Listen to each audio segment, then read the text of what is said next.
So in this video, we're going to look at 3 different drills I have for you, not just drills, but how to customize them to suit not only your game, but really your body and your body style. Let's have a look.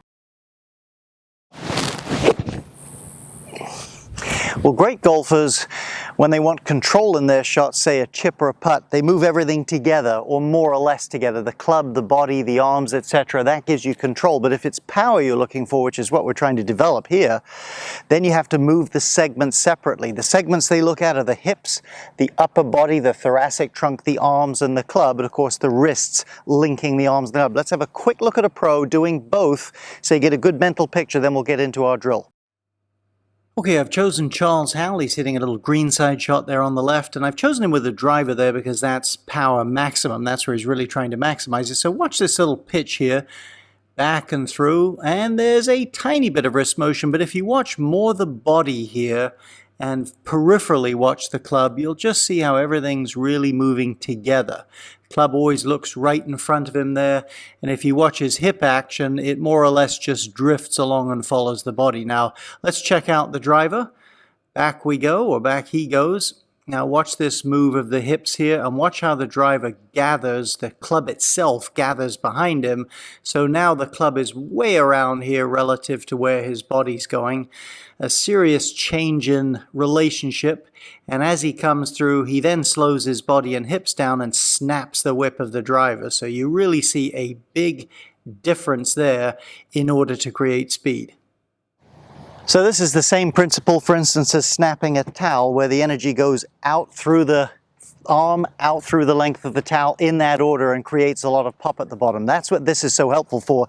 In fact, this drill that I'm going to show you here could not be done without a lag shot. So what you're going to do is you're going to start moving your core, wiggling it back and forth, and let the club start to react to you. And you can see with a little bit of movement and absolutely no effort in my hands, I can start to create a tremendous amount of whip. Then you're starting to feel the sequence and the way the towel should move. Now here's the key to it. We'll hit some shots in a moment. We'll talk through that. But the key to it, don't do it with your hands and wrists. Let it come through your hands and wrists from your core. So start small. I feel my body moving back and forward. And I can start to feel that where I'm moving, the club's moving in a different direction, the same as the towel is out there. That's the key to transferring energy, separating the segments. So let's try this. Got 3 balls on low tee, but teed up to make it easier. Get my feel. We're going to do a small one and just pop the thing out there. For some people, this is the first time they've ever really felt this principle. As you saw with the pro a moment ago, they do that.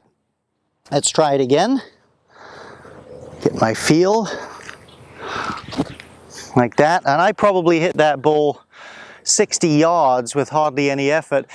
Go back and forth on scale where you're doing it on a big scale to a very small scale. Play around with it, develop some timing. Again, the underlining thing though is you have to start to create motion and energy in the golf club, not with your wrists but through them.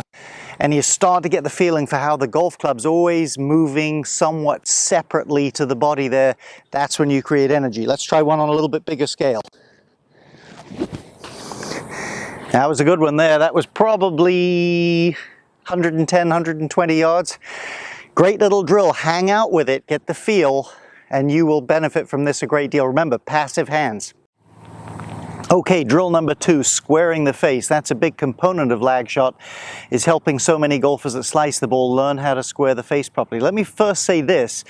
You have to differentiate, let me come closer to the camera, you have to differentiate closing the face or turning the shaft, if you like, from what most people do. They don't do that effectively. They just instinctively turn the entire golf swing. They come right over the top, which does to some extent close the face, but it's not the way we want to do it. So you have to differentiate the ability to get the face closing and to turn the shaft from excessively turning your trunk and coming over it. Let me show you a little something that's a key mental picture that's going to set up our drill with a pro, then we'll get back out here and work on it. So Adam Scott there looks like he's hitting a mid-arm, one of the best ball strikers on tour for sure. Let's take him to the top of his backswing, and if we stop him there and we connect a line from the golf ball to just on top of his club head, you'll notice as I start him down, his club does not return directly towards the ball. It swings downward a lot more. I mean, there's significant space now between the club and the line. Most golfers, or let's at least say many, go directly towards the ball. So the club should swing more in a downward arc before it really starts to travel in front of the body and hit the ball. Okay, here's the drill. Take either hand. We'll try with both hands. I'm going to start with my right. Go to the very bottom of the grip. Leave yourself a lot of club up here. The club will feel a lot lighter this way.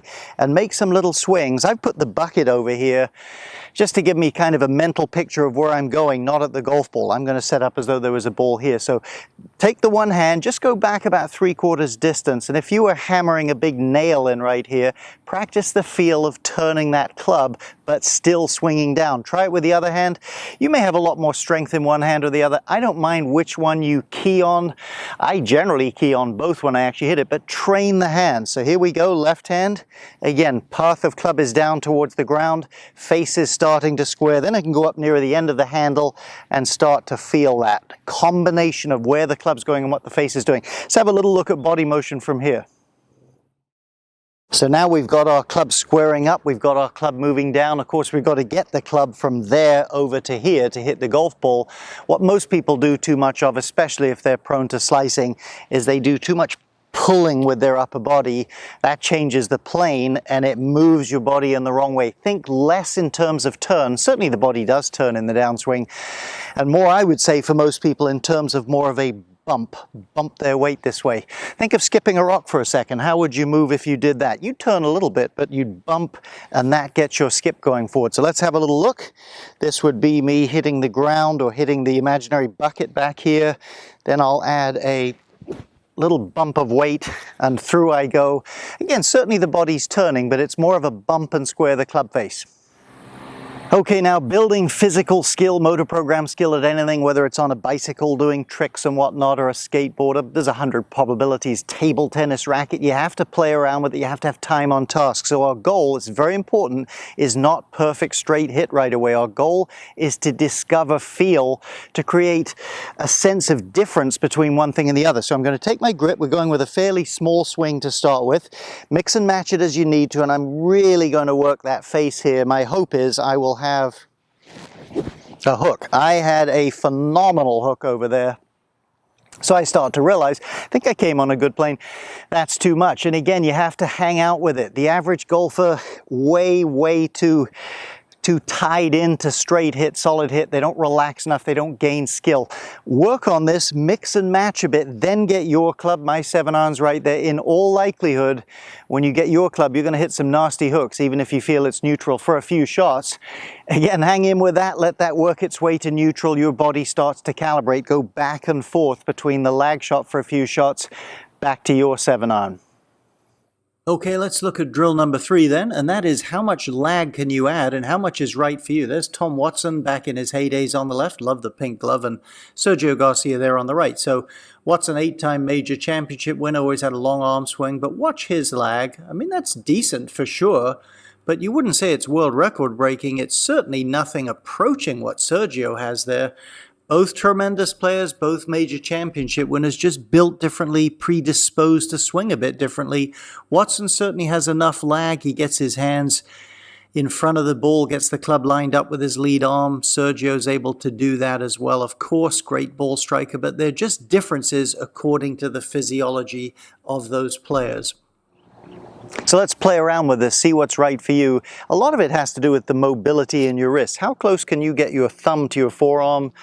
I'm about average, reasonable flexibility. I'm told Ben Hogan could almost touch double-jointed thumbs and partly wrists, I'm told, could almost touch his thumb back to his forearm.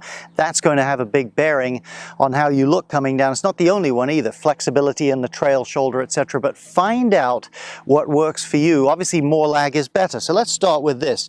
I'm going to make some 3/4 backswings, and then I'm just going to initiate and see if I can really bend that shaft. Think back to drill number 1. That's the feeling. Cannot be faked with the hands if it's going to be reliable. Has to come from the body through the hands. See how much I can bend it. Let's try a little shot, medium backswing. That had a lot of bend in it. Problem is, couldn't hit the ball. So that's the whole point of this thing.